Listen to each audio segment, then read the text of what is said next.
Welcome to the Lifelong Rivals Sports Podcast. I'm Zach Kaufman here with Ryan D'Amico, bringing you another week of football.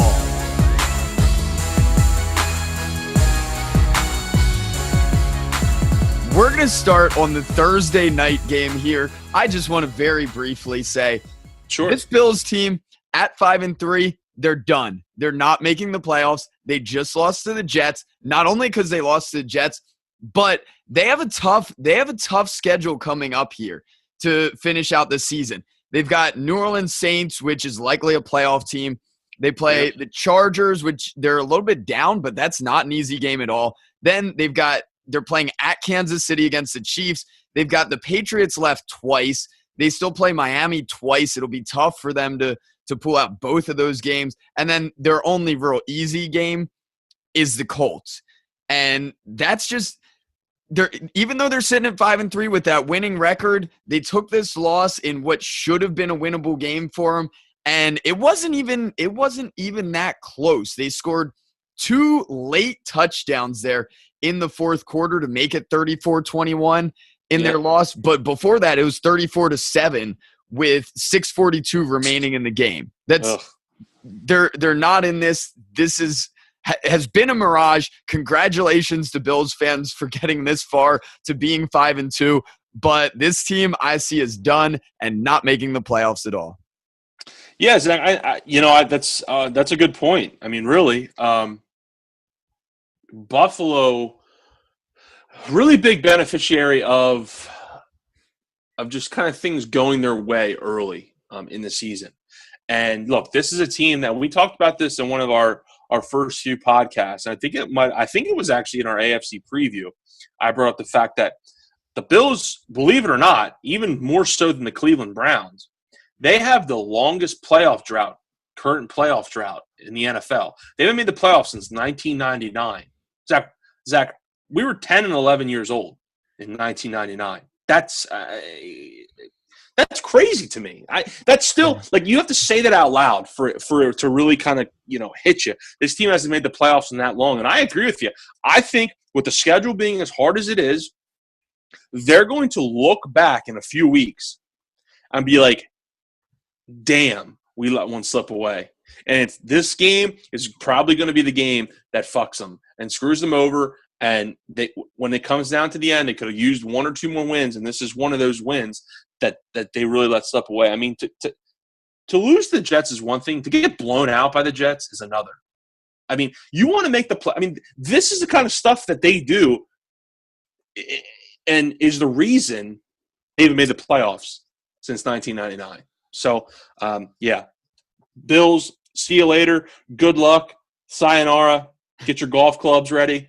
Because your season, even though the season's only halfway over, your season, I agree with Zach, is over. You're not making the playoffs. And even though they're still sitting at a winning record, they're still feeling good there at 5-3, but I just don't see it continuing. Yeah, we'll learn a lot about the Bills, too. I mean, we'll learn a lot about the Bills. Mainly, we'll learn a lot about the Bills this weekend. Because, look, let's see how quickly you can shake off that loss. You come back home and you're playing a Saints team that has won 6 games in a row. Let's see how you respond. I mean, if you shit the bed again, I mean, things can really snowball. You get a big home win against the Saints team, maybe you can kind of string something together here. So this game is huge for the Buffalo Bills. Because they're most likely going to have to win 2 of those tough games I mentioned in order to have a winning record, to be 9-7 and have a chance at the playoffs with the Saints, Chargers, Chiefs, Patriots, and Patriots again. So yeah, that's going to be tough for them to pull out 2 wins. If they pull it out against the Saints, they'll still have to beat one of those other teams, and it's a tough road for them for sure. I'll be very impressed if they overcome and do make the playoffs, but I don't see it happening at all. Totally agree, man. Totally agree. And now that we're 9 weeks in here, I feel comfortable saying this with the Bills, and I'm going to another team that I also think is finished here. And it's a team I was excited about going into this season, the Raiders. They are currently sitting at 4-5. They have a tough schedule coming up. They've got the Patriots next. Then they have 2 easy games with Denver and the Giants that are very winnable. Then from that point, they play at Kansas City, they play Dallas, they play at Philadelphia, and at the Chargers. They've got a tough road ahead. They've been very, very up and down, barely beating Miami, who's also – they just lost 40-0 to the Ravens, who aren't very good, as I continue to say, week to week. And this is a team – I like some of the moves they made in the offseason. I like them taking a chance on Marshawn Lynch. It hasn't made a significant difference to him.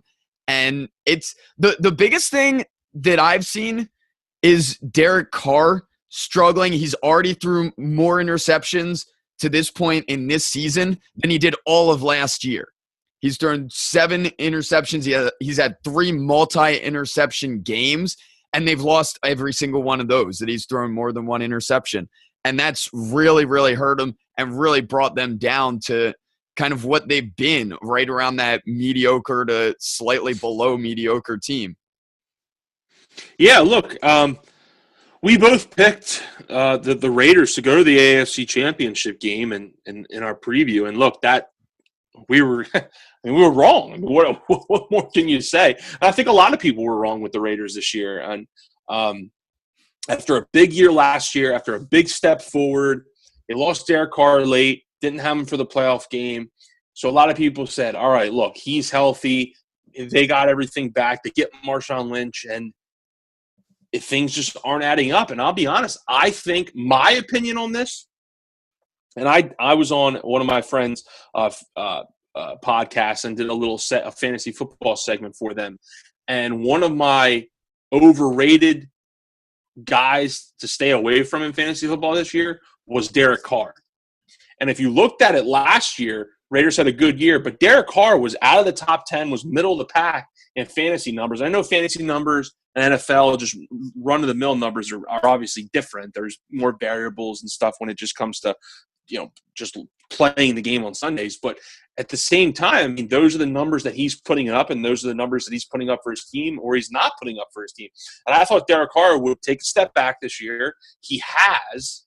But I thought that the defense and the running game would kind of make up for that and still allow them to be a good football team. It just hasn't translated. And I think you hit the nail on the head, Zach. You used the word average, and I think that's what they are. I think they're just an average football team, and they're going to continue to be average, mainly because of that schedule. It just doesn't let up at all. So, the Raiders, to barely squeak out a win against Miami, that's just that tells you all you need to know, because I don't think Miami's a very good football team whatsoever. They have a lot of issues. So tough sledding right now for the Raiders. And we talked about in our trade deadline episode too. This is a team that just traded away their starting running back, the Dolphins. They're barely squeaking out a win against. I'll tell you. Last year, I liked Adam Gase. He's kind of like that no bullshit kind of guy. Like, if you're not playing well, I don't care if you make $12 million, you're going to sit down. That was cool last year. Now you're getting on like Chip Kelly territory, where like you're trading away players, good players. We saw Chip Kelly do it with LaShawn McCoy, outright release Deshaun Jackson, not re-sign Jeremy Maclin. It's like, look, those are guys you need. You put up with the bullshit because they're a very good player. Jay Ajayi is a very good player. There's a reason he hasn't produced, mainly because that offensive line is so piss poor that this team just cannot get right year after year.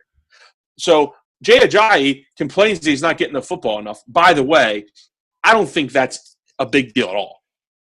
If it's me, I want a player that's like that says, hey, give me the ball.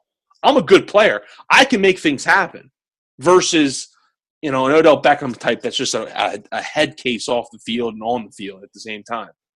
I think what Adam Gase is doing is he's moving in the wrong direction and doing things, starting to go off the deep end here for the Dolphins, and they're in trouble. It'll be interesting to see, because it did free up some time for Kenyon Drake, who easily had his best game. But Zach, who would you rather have, Kenyon Drake or Jay Ajayi? I mean, come on. I agree, it's Ajayi, but It might. And Kenyon Drake, guess what? Fumbled in that game on Sunday night, which is a big point. Which is a big point in that game because if I remember correctly, I'm pretty sure the Raiders scored on that drive. So I mean, it's just that's what happens. I mean, Zach, Kenyon Drake is not a starting running back. He's not. He's a change of pace kind of back. And you saw what happens when he tries to be the feature back. That's what happens. I mean, there's a reason the Dolphins stink every year, man. They're just a very poorly run organization. But this was a team that I never saw them being good this year. And I like that they got some kind of asset for Jay Ajayi. I don't fully agree with the trade. I don't think that was their best move. But to get something for him, you give Kenyon Drake a chance. Hopefully they can get something better either in free agency or the draft coming up here. But it's like if I was in that situation, I would go all in one direction or the other. You either aim for the playoffs or you completely all out tank. And they still have not gotten to that point where they're like semi-tanking at one particular position and leaving it at that. They're not committed. So I don't like that philosophy of just kind of being in between. Look, until the Dolphins find their quarterback, and look, let's be honest, Ryan Tannehill is not the answer. I mean, I know a lot of Dolphins fans, for whatever reason, it's very odd. I tell people all the time. So I have so many friends that are Dolphins fans, it's weird. And not one of them is on board for Ryan Tannehill, and rightfully so. I mean, it seems like year after year, people say this is his year. This is the year he takes the next step. And guess what? It just hasn't happened. This team hasn't had a quarterback since Dan Marino. I mean, think about that. This team hasn't had a competent quarterback since Dan Marino, a franchise quarterback I'm talking about. I mean, they've had some nice guys come in and lead into the playoffs here and there.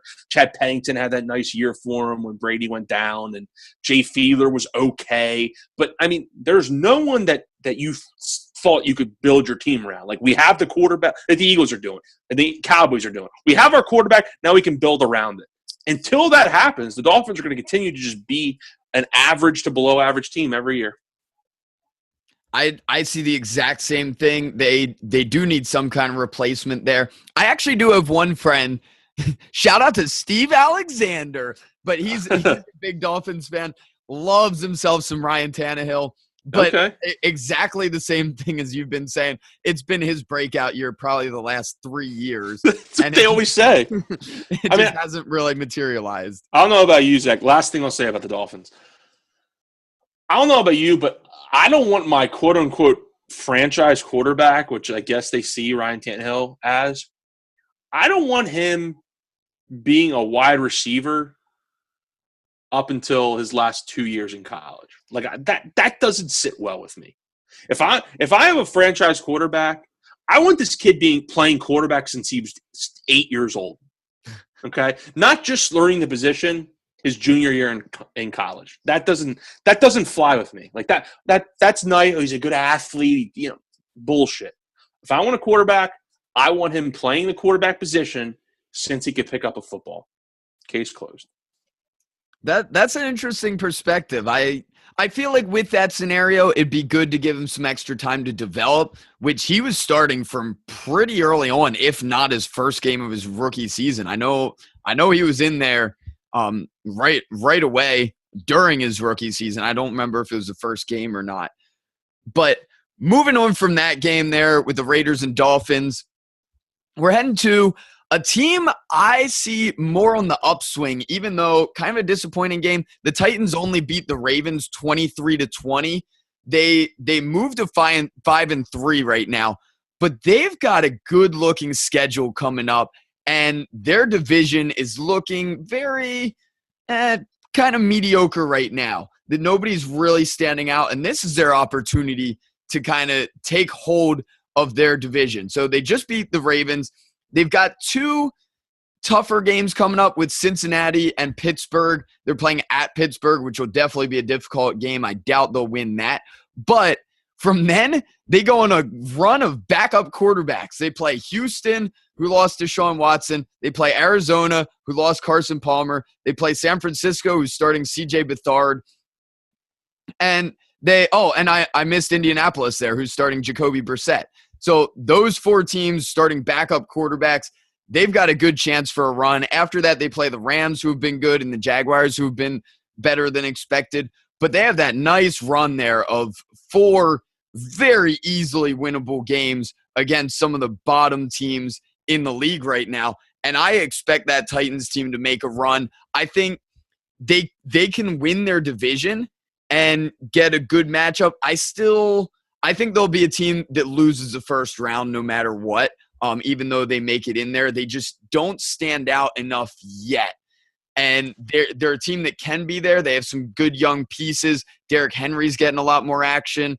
They have Corey Davis, the high draft pick at receiver, who hasn't gotten a lot of action yet, but he's going to continue growing over the years. And then Marcus Mariota at quarterback. He's still very young. I want to say he's 23, 24, something like that. So he's continuing to grow.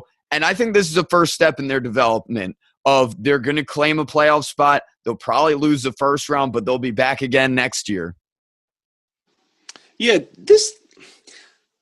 Tennessee's weird to me because they were a team that I thought would take a step forward this year. Look, they're 5-3, halfway point, 10-6. If that that holds serve, that's a nice year. 10-6, probably good enough to win this division. But look, let's be honest. I mean, they're getting ready, and I classify Cincinnati. It's at home. I classify that as a game they should win.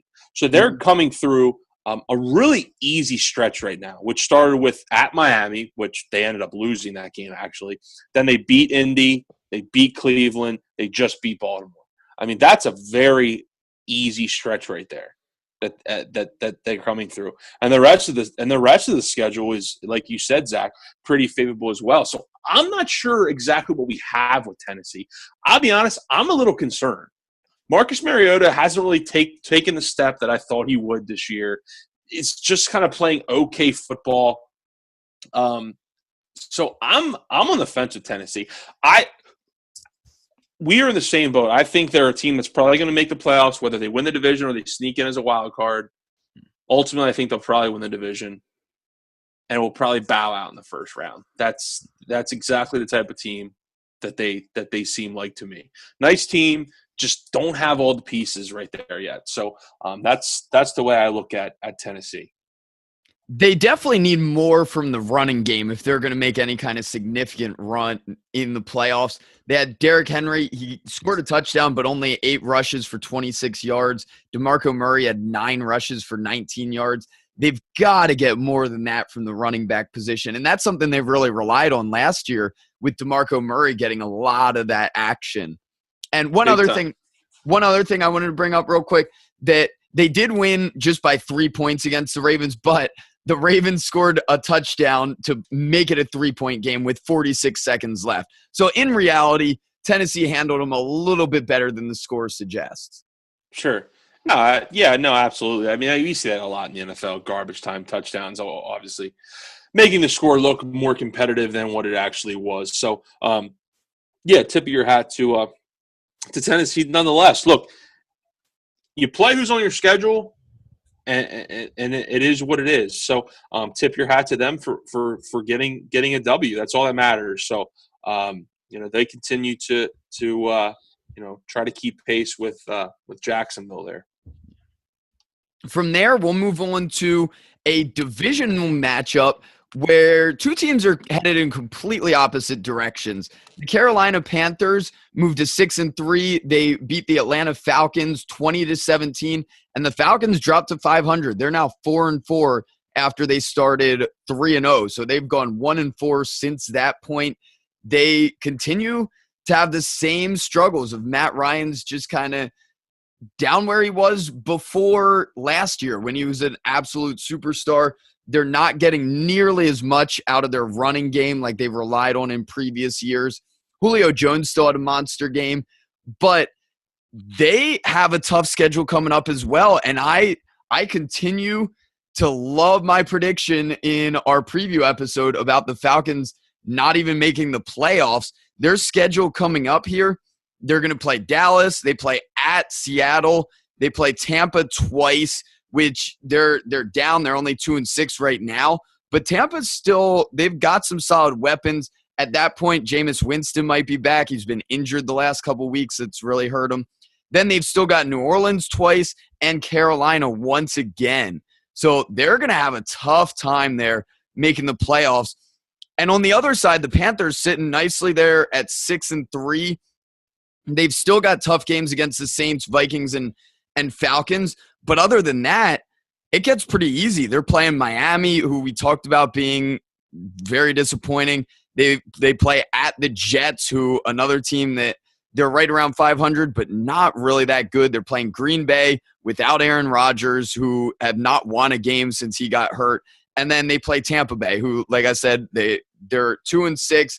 They're one of the better lower teams. They might have Jameis Winston at that point back, but they've got a more favorable matchup. And these two teams are definitely headed in completely opposite directions. Carolina looking good, heading towards the top of the NFC. Atlanta, not so much, staying right around 500 and looking like they could miss the playoffs this year.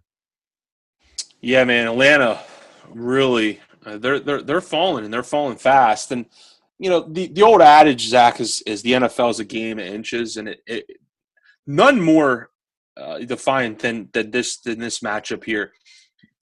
Julio Jones missed 2 long touchdown passes, one by a matter of inches to about a foot that Matt Ryan just barely overthrew him.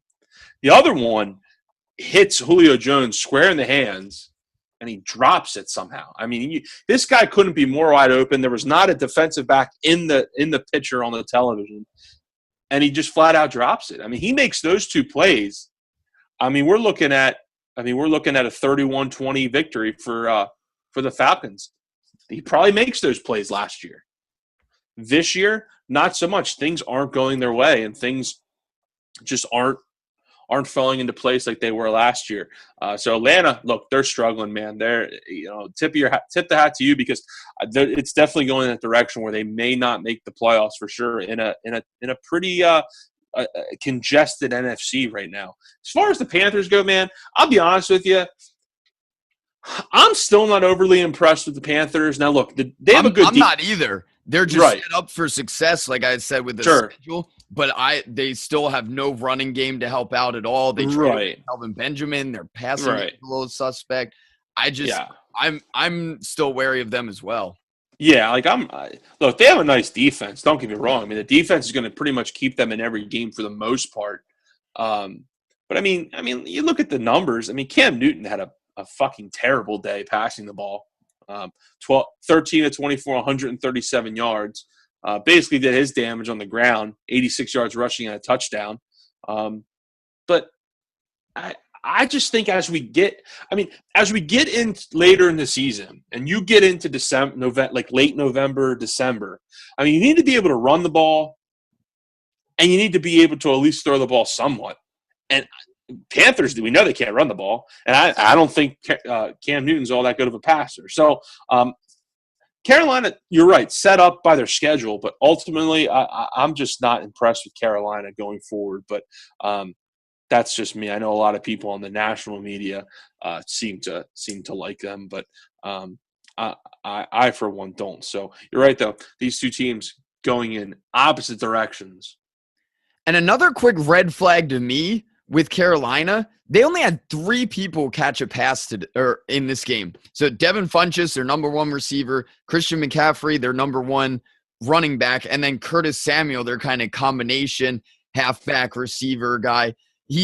They're the only 3 people that caught a pass for this Carolina team, and that's not going to get it done. It's so much easier to defend when they play against good teams in the playoffs. They're not going to get by that way with having so few weapons to rely on. It's funny too, man. You look at their schedule and who they've played. They're respectable teams. They lost to the Saints. They lost to the Eagles. They somehow lost to Chicago, and then they did beat New England somehow. Back when New England was still trying to figure things out, but I mean, for the most part, I mean, the good teams they're playing, they're losing too. So That tells you all you need to know right there. Right, but they've been pretty good at taking advantage of some of those lesser teams.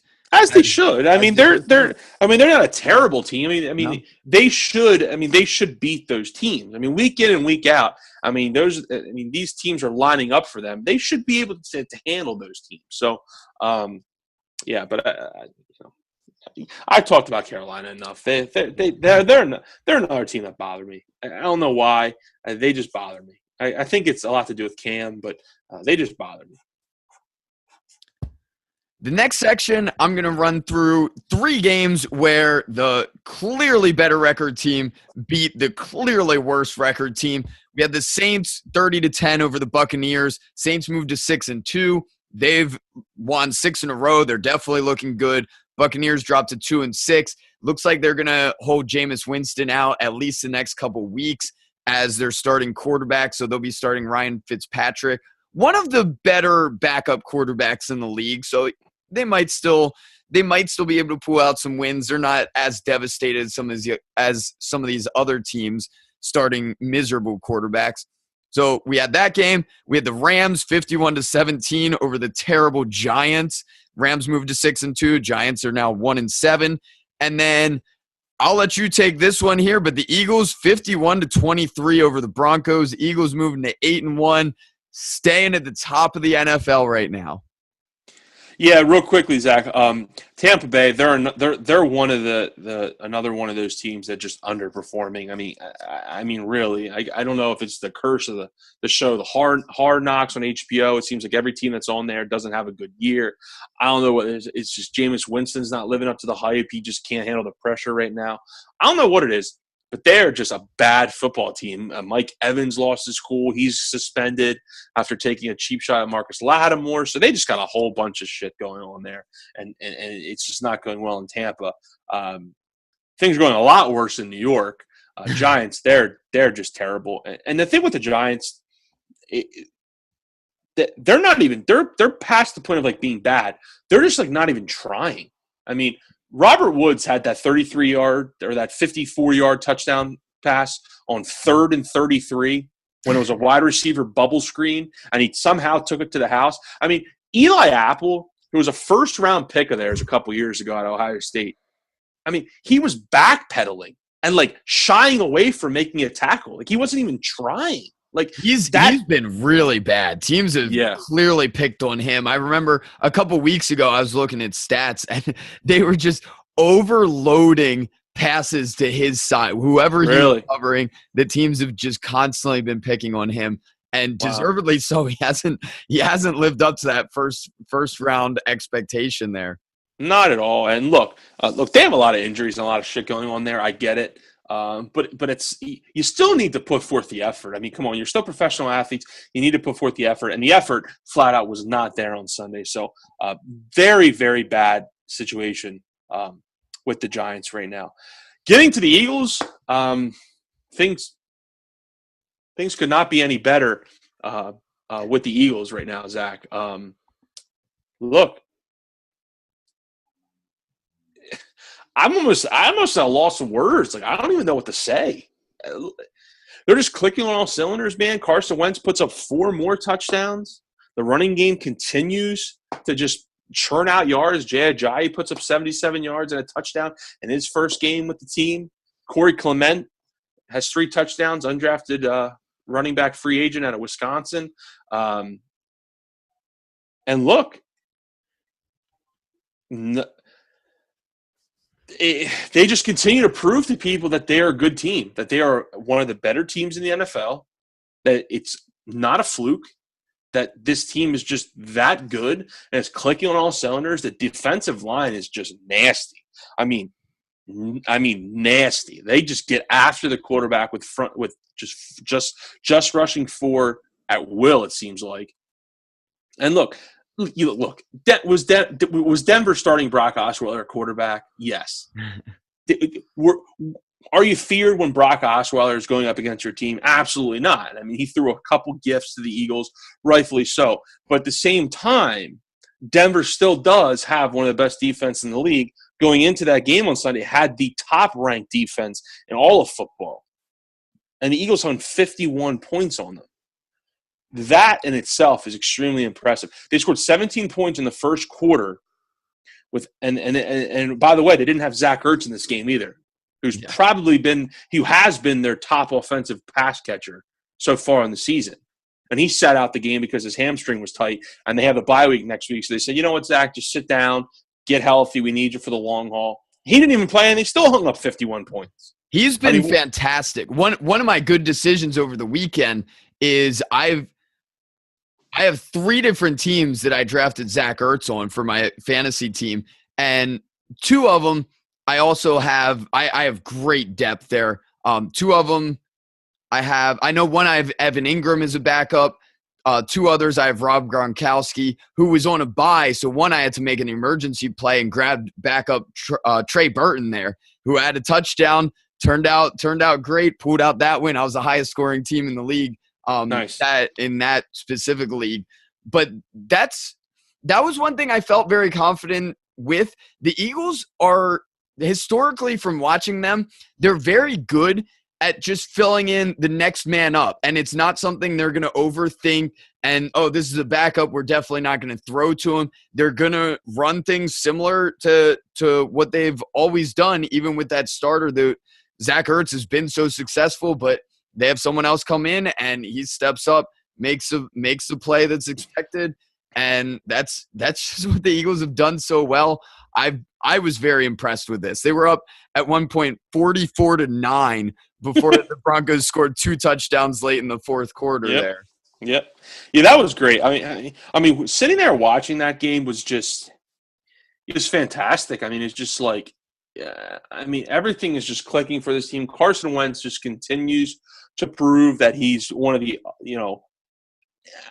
I think you need to start looking at Carson Wentz and as look, he's just not one of the top young quarterbacks in the league. I mean, he's starting to elevate himself as being one of the top quarterbacks in the league. I mean, he leads the league in touchdown passes.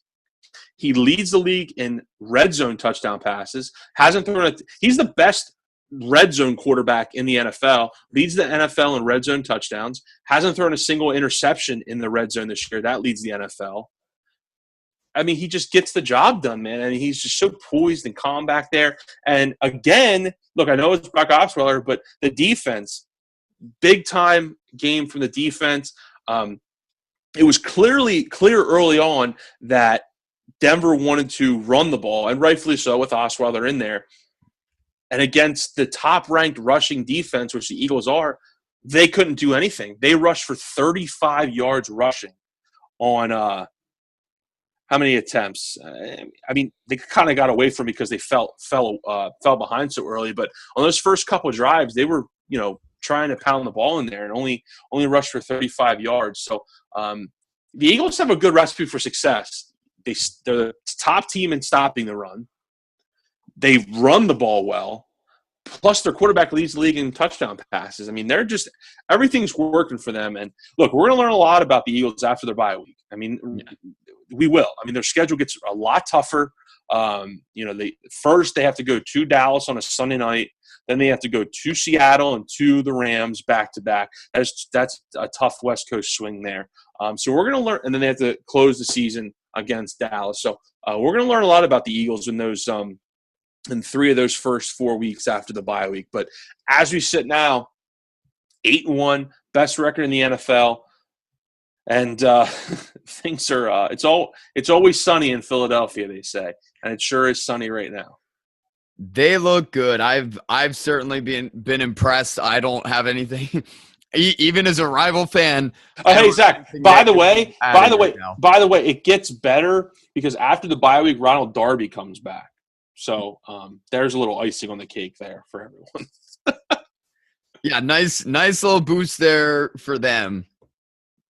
So from there, we'll head to Cincinnati and Jacksonville, where Jacksonville's been somewhat impressive now. They're 5-3. They handled this game easily, even without Leonard Fournette, 23-7 in this game. Blake Bortles, who's been someone who they've tried to, it seems like, keep the ball out of his hands there at the quarterback position and just keep it on the ground. But 38 attempts in this game, only one touchdown. So he was solid, but they really relied on the ground. They gave 20 carries to Chris Ivory, 11 to TJ Yeldon. They were both solid, even though neither got in the end zone. But this is a team, like we've said with a team like the Titans, they're looking solid. They're on the come up. They have a good schedule ahead of them that could potentially sneak them into the playoffs. So they've got coming up, they play the Chargers. They play another buffet of backup quarterbacks or non-starter quality quarterbacks after that, where they've got Cleveland, they've got Arizona Cardinals, they've got Indianapolis Colts. Then they have a tough game against Seattle before they go to Houston, who's on their backup quarterback, and then San Francisco. Again, it'll probably be Jimmy Garoppolo starting at that point, but still doesn't change things a lot. So that's 5 games against the very bottom tier teams there, as well as a team like the Chargers that's not really performing that good. So this is a team that can definitely, I don't know when the last time was that the Jaguars made the playoffs, but they can definitely make that play for them this year. Yeah, no, they really can. And if Jacksonville had a tougher schedule down the stretch here, I wouldn't be as high on them as I am. You look at the teams that they've played so far this year that have good quarterbacks, they struggled with. They struggled against Mariota with Tennessee. They gave up 37 points. They struggled against Ben Roethlisberger. They gave up 30 points. They struggled with Jared Goff. They gave up 27 points. So when they're playing good teams with good quarterbacks, they're really struggling. When they're picking on teams like Cincinnati and Indianapolis and Baltimore, Houston in the first game of the season when they started Tom Savage, I mean, they're having success. And it seems like their defense or special teams gets a score or two every week. So, but the fact that their schedule down the stretch is pretty favorable. They don't have to face very many good quarterbacks left. I mean, they have to face Phillip Rivers this week, but then God knows who Cleveland's going to start. God knows who Arizona's going to start. Yeah, Jacoby Brissett, Tom Savage, Beathard, maybe Garoppolo. So the quarterback play isn't very good the rest of the way. That's why I think Jacksonville can possibly continue the success that they are having right now. You get Fournette back. He had his little hiccup. They sat him down because he apparently missed a team photo or whatever. Ridiculous, but he'll be back and give him a nice little boost. So I think this is definitely sustainable for Jacksonville, and I think this is going to go down and be a fun race with Tennessee the rest of the way. I really believe that. Yeah, I think that'll be interesting to see what will happen. And to a point you brought up, this Jacksonville team, they are number 1 in the league in rushing yards given up and number 29 in passing yards given up.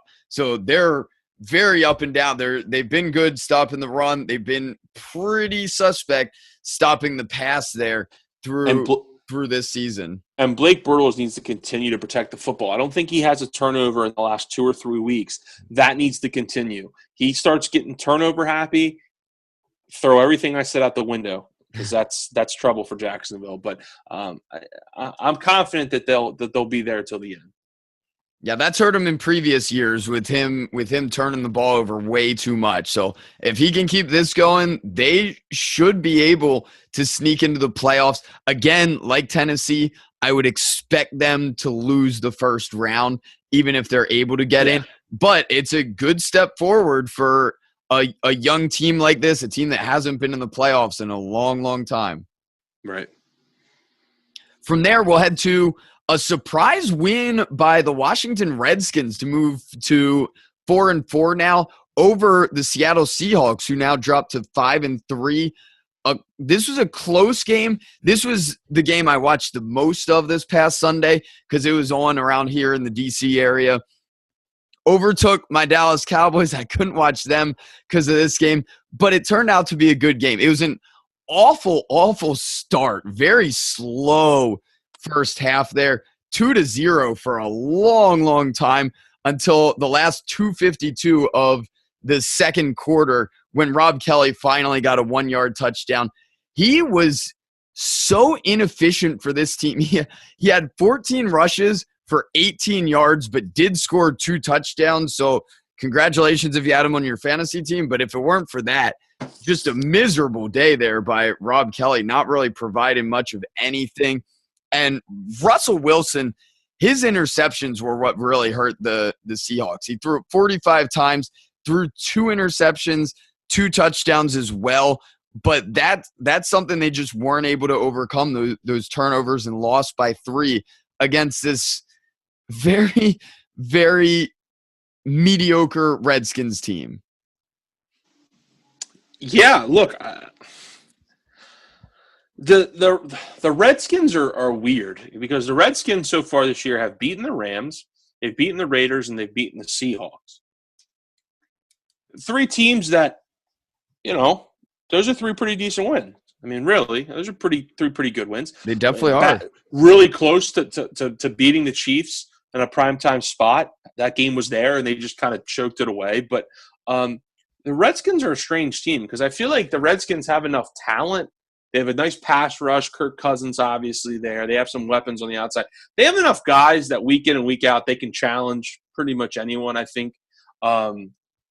So they're an interesting team going forward. I mean, obviously they're not going to win the division, but as we look at the wild card, I mean, they're obviously going to be there battling the rest of the way. Ultimately, I think they'll fall short. The Seahawks, though, are the team that's confusing.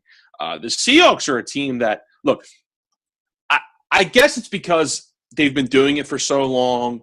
They've won a Super Bowl. Russell Wilson's been so good that people just automatically put them up on a pedestal. This Seattle Seahawks team, I think, is not those teams in the past.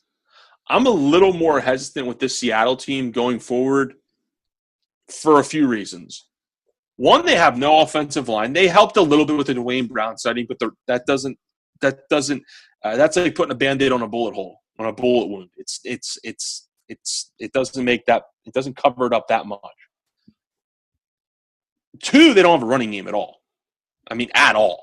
That's been bad all year. I mean, Russell Wilson's their running game, basically, week in and week out. I mean, that's what it is. This team has scored, let's see, let's count them up. There's 1, there's 2, there's 3. They've scored 3 times this season. They've scored 16 points or less. That's not a recipe for success. That's not sustainable. You keep having games like that going through the second half of the season, you're going to have issues. So, and the defense, look, defense is good. I mean, kind of a mirage 2 weeks ago when they gave up all those points to Houston. But defense is obviously still very good. But to me, the offense is a problem. I mean, week in and week out, when you have to hang your hat on the fact that if Russell Wilson doesn't have a fantastic day, the offense is going to struggle. So Russell Wilson didn't have a fantastic day on Sunday, threw those 2 interceptions you talked about, Zach, and what happened? They lost the football game. So I'll be honest, man, I'm not particularly hot. I'm going to be honest with you right now. I'll make a statement right now. I am more concerned about the Cowboys than I am the Seattle Seahawks. I'm serious about that. I'm so serious about that. Seattle doesn't scare me much. They don't scare me like they did 2 or 3 years ago. Like when the Eagles play Seattle in a few weeks, I'm not worried about that game. I'm really not. Like they just don't do much for me right now.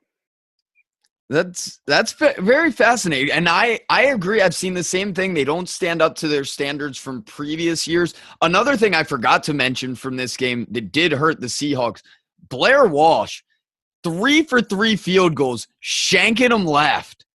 Shanking them every single time. Yeah. 0 for 3 there. That really hurt them throughout. I mentioned about it being 7-2 at halftime, and that was the number one reason. I don't think he kicked another – I don't think he even had another attempt after halftime there because they kept going for 2 for the extra points, but just brutal. Every single one was the exact same thing, that it stay left and keep hooking Yep. and not go through. So that definitely hurt them. But I am the same way with this Seahawks team. They don't stand out like they have in the past. They're still a good team. They have those good weapons, but it's been very rare that they put it all together. And even I was gonna say the Houston game is an example, but obviously they didn't put it all together there. Their defense gave up a crazy amount of points. It was just their offense was definitely working very, very consistently at that point. And I love Doug Baldwin on that team. He's a very talented receiver, and Jimmy Graham's just so reliable. But that running game crushes them. They are feeding it to three different guys and can't get anything from any of them unless they keep it with Russell Wilson on the ground. It's Thomas Rawls, Eddie Lacy, J.D. McKissick. None of them. Thomas Rawls led that group with 39 yards, and that's not going to get it done. They need more than that, and it seems like it's every single week that those running backs are averaging 2-3 yards per carry, even less we've seen from some of these guys that just are not getting it done. And it forces Russell Wilson to just shoulder everything and to have to carry the team. And when he's not able to do that, like this weekend, when he wasn't elite, he had some turnovers. They're just another team. Absolutely. Well said. Now, from that point, I am excited about the Cowboys win, so we'll move to that. They put out a 28-17 victory over the Kansas City Chiefs, who are more on a downslide now. They dropped to 6-3. Still a solid record there, but that's a team that started really, really hot, and they've lost a couple games recently, and the Cowboys move up to 5-3 to still hang in there in the NFC East, although I still can't imagine them overtaking the Eagles unless they can pull out both the games they play the Eagles in. That's so rare that happens, and especially this year with the Eagles looking so good. I think that this Dallas team is going to be fighting for a wild card spot, but definitely a good win. This is one of the ones I've felt better about. The number one highlight going around has been that Tyreek Hill play at the end of the half, which was just an absurd play that they gave up a touchdown on that that kind of long play. He caught the short pass, had some blockers in front of him, had fantastic vision to get through the defenders and into the end zone. But that's the reason it wasn't even a bigger win than what the scoreboard suggests. That was at the very end of the second quarter. Their only touchdown of the second quarter. They had a field goal earlier before they got that one.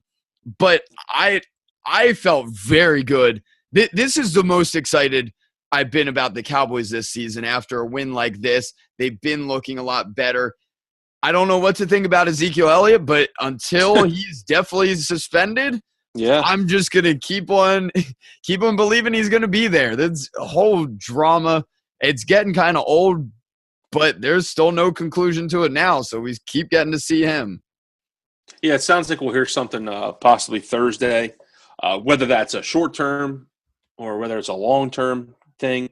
But either way, we'll hear Thursday whether he'll be in there Sunday or not. But like I said, that's a big win. Like I said to you at the beginning before we went on the air, that this was huge for Dallas. They needed this game. They lose this game. I mean, they dropped to 4-4. They dropped really far behind the Eagles, like you said. Not sure if they can even catch them, but they just continue to fall a little farther. And then who knows what happens with the Zeke situation if they lose him for an extended period of time. That just makes things more difficult. But this was huge for Dallas. The defense really stepped up, really kind of handled Kareem Hunt and Alex Smith, and the front four continues to look really good for Dallas. They get a very good pass rush with that front four this year with Dexter Lawrence and those guys up front. So, look, DeMarcus Lawrence. Sorry.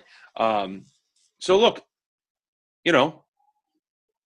they got to stay the course. I mean, they have an interesting game this weekend coming up with a desperate Atlanta team coming to town, so that'll be interesting. I think the defense will be tested in that one. So yeah, look, that game. I'm not sure a team has had a bigger game this year than that game that Dallas had on Sunday. After seeing the way the Eagles killed the Broncos at 1:00 and the turnaround and pretty much do the same thing to Kansas City. I mean, that game was pretty much in control for the most part. At no point during that game did I feel Dallas was, gonna lose that game. I really didn't. Even when the Chiefs took the lead briefly there in the third quarter, I still didn't think that Dallas was gonna lose that game. Flipping to the Chiefs though, really quickly, Zach, this is a team that has really come back down to earth, mainly because they can't run the football anymore. I mean, teams have figured out, look, we stopped the run and we stopped Kareem Hunt. We stopped this offense. Because at the end of the day, Alex Smith is still the quarterback. And I think we're starting to see truly how much of a beneficiary he was of Kareem Hunt's success earlier in the year.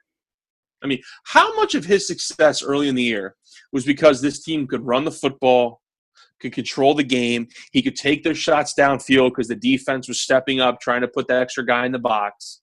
And that's the result of it. Now, teams are stopping the run. He's having a hard time to throw. And Alex Smith, point blank, is just not a quarterback that's going to beat you by himself. He's just not that kind of quarterback. He doesn't have it in him. He never was. He never will be. Kansas City, the defense, too, is nothing special either. I mean, Dallas could do whatever they wanted on Sunday.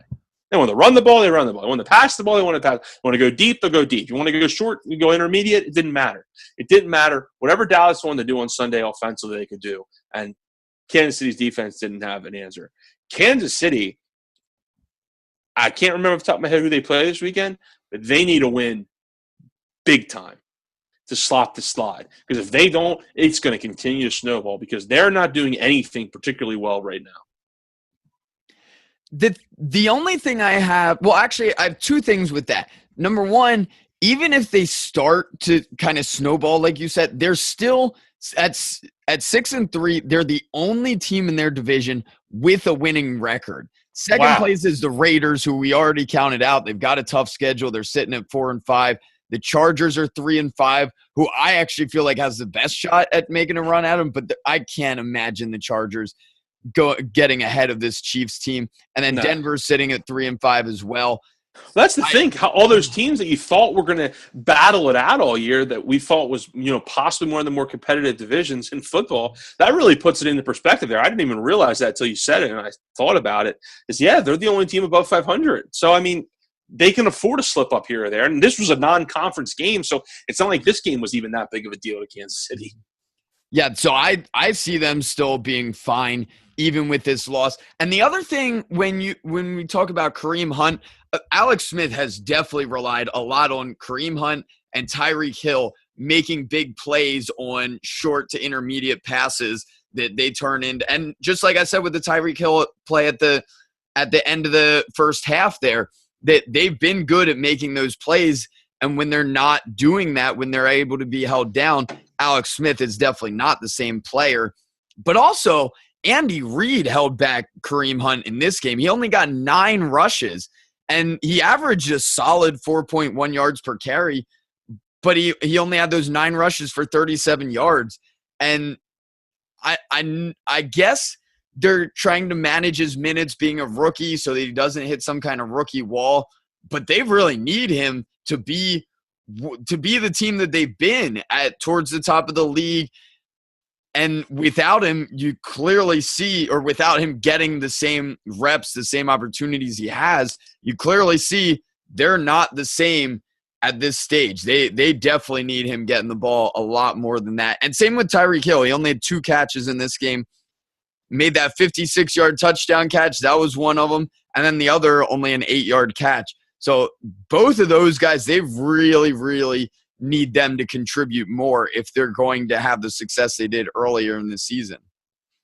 Yeah, a lot of people thought this was a team that was really going to battle with New England this year and with with Pittsburgh, they find themselves looking up at both of those teams now after being ahead of both of those teams just a few short weeks ago. So Kansas City, while the division's intact, obviously I think they have bigger goals. So to get to those bigger goals, they're going to have to figure some things out. Definitely. And we'll go on to another clear path of two divisional teams heading in completely different directions here. Detroit Lions, they moved to 4-4 by winning against the Green Bay Packers, who also dropped to 4-4. It was 30-17 there. The Lions are on the upswing right now. The Packers have not won since Aaron Rodgers has been hurt. So they're tremendously on the downswing, and I expect that to continue. The Lions had this under control the entire game. They, even being 30-17, it was actually 30-10 until a score at the very end. Jamal Williams had a 1-yard touchdown with no time on the clock to make it 30-17. So Detroit, real quick, Zach. That score. I'm glad you brought that up. So that score, while a lot of people say it was a meaningless touchdown with no time left on the clock, there was a pass interference call in the end zone that the official just had to call because it meant so much, and they had an untimed down, and Detroit's defense didn't even try. They rushed him for a touchdown. That game actually put the total over the posted total. So if you were a bettor and you took the under in that game, you had a awful beat. That's one of the worst beats I've seen. There's been a few bad beats this year. That's a really bad one. I mean, the game seamlessly over. You won your bet. They call a pass interference play or penalty. You run an untimed down. Detroit's defense doesn't even try. I mean, you could blatantly see they weren't even trying. They just, we don't care. They score here. Who cares? And they walk in for the touchdown, and you lose your bet somehow. That's rough. Yeah, that is a tough finish there for anybody that had money on the under. But this Detroit team is looking a lot smoother through the air, especially. Golden Tate had 113 yards. Marvin Jones had 107, 2 touchdowns, both of them 7 receptions. Theo Riddick got some good action out of the backfield with 62 yards. They're still not getting much on the ground. Amir Abdullah averaged right around 2 yards a carry, 21 rushes, 48 yards, which is disappointing. But they handled this very smoothly. Not much of a problem with Green Bay, and that's how it should be with a backup quarterback like that. And even with the great receivers Green Bay has, Brett Hundley just hasn't been able to develop anything since Aaron Rodgers has gone down. And with both of these teams sitting at 4-4, I see it continuing in the direction this game went. Green Bay is going to continue to lose and really struggle the rest of the season. Detroit, they're not going to accelerate to the top of the NFC or anything like that, but they're going to continue to battle towards the top of their division as the season goes on here. No, they definitely will. And if you actually, they're chasing the Vikings here. And if you actually compare, I saw a little comparison late last night.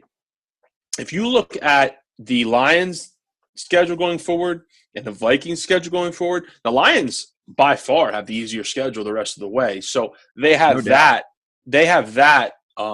in their back pocket. They need to find – they continue to just rely on throwing the ball, and that's just – I mean, you're not going to win long-term just chucking the ball 40 times. It's just not going to happen. They need to find some sort of running game. I know Amir Abdullah got into the end zone last night. I kind of wish they'd give Theo Riddick the ball a little bit more. I think he's a playmaker that they underutilize. So they need to figure that out. Big beneficiary, obviously, of playing Aaron Rodgers' Packers team. I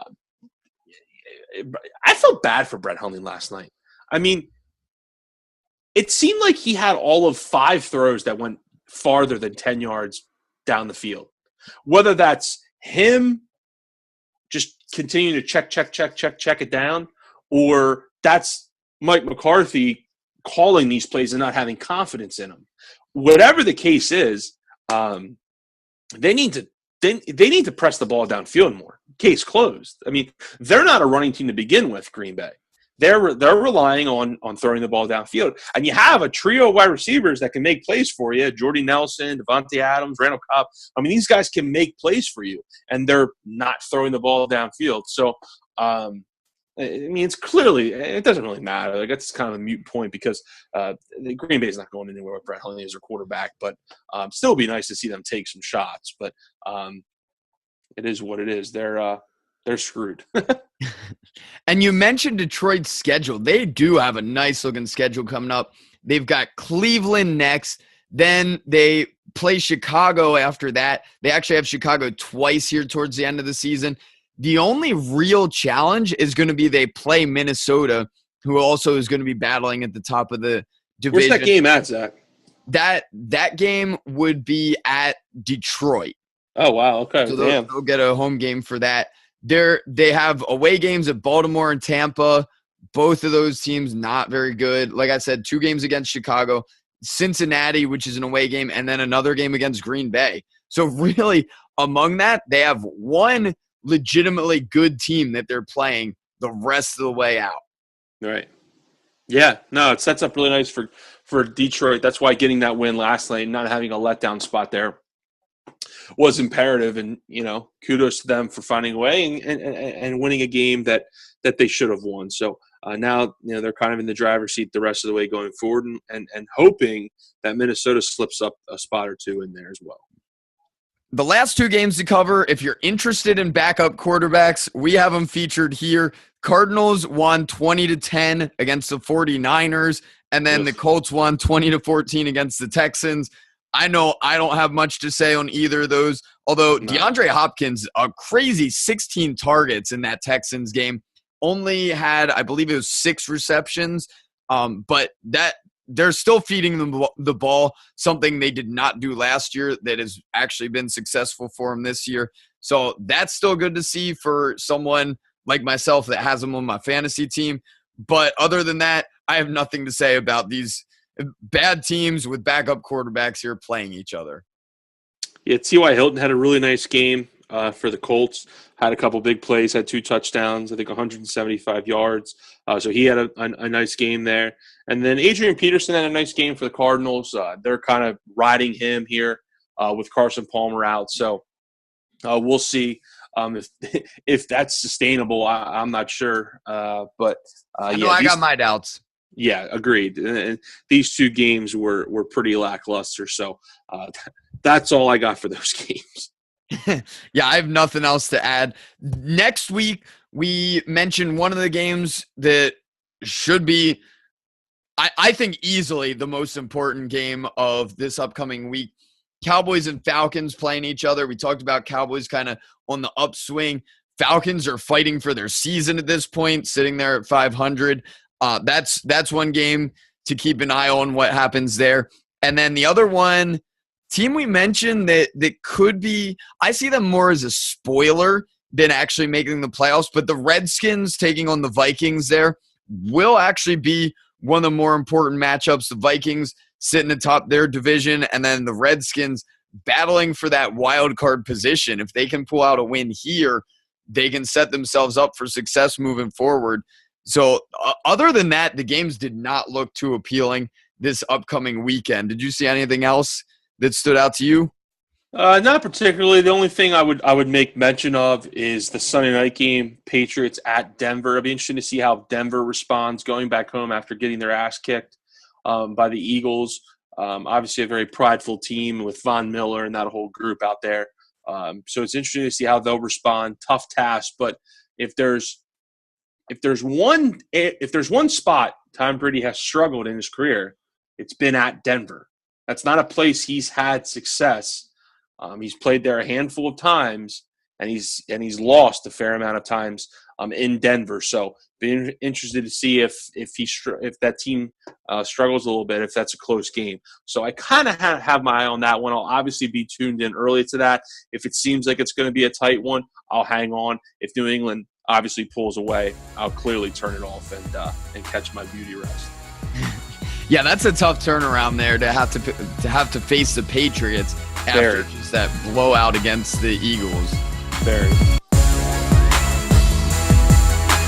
Thank you so much for listening to the Lifelong Rivals Sports Podcast. We really appreciate it. We've changed some things up based on some of the feedback we've received, so we'd love to continue hearing your feedback. As we continue to build this platform with our podcast, it's very helpful to us if you can share it with the people you know that you think would be interested. We'd really appreciate it. Thank you so much, and have a great week.